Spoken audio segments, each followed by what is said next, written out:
بسم الله الرحمن الرحيم. عن ابي سعيد رضي الله تعالى عنه قال قال رسول الله صلى الله تعالى عليه وسلم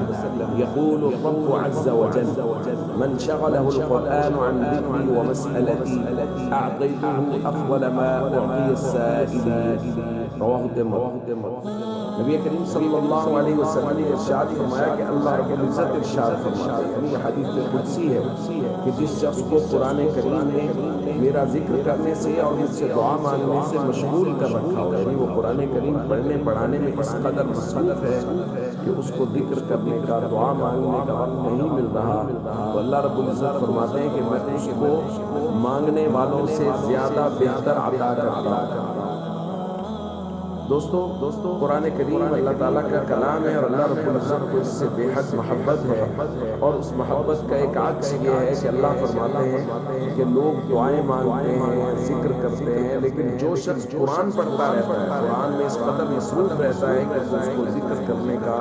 دعا مانگنے کا وقت نہیں ملتا، تو اللہ فرماتے ہیں کہ مانگنے والوں سے زیادہ بہتر میں اس کو عطا کرتا ہوں، کیونکہ یہ میرے کلام میں مصروف ہے۔ تو یہ بڑی خوشخبری ہے قرآن کریم کے طالب علموں کے لیے، اور جو قرآن کریم پڑھتے اور پڑھاتے ہیں، اور خاص طور پہ رمضان المبارک میں جن لوگوں کو قرآن کریم تراویح میں سنانا ہوتا ہے، چونکہ وہ سارا دن قرآن کریم کی تلاوت میں مصروف رہتے ہیں کہ وہ یاد کرتے ہیں، کیونکہ رات کو انہوں نے تراویح میں سنانا ہے، تو اس کی وجہ سے ان کو زیادہ ذکر کرنے کا، دعا مانگنے کا موقع نہیں ملتا، تو ان کو چاہیے کہ وہ خوش ہو جائیں کہ اللہ رب العزت فرماتے ہیں مانگنے والے جو مانگتے رہیں گے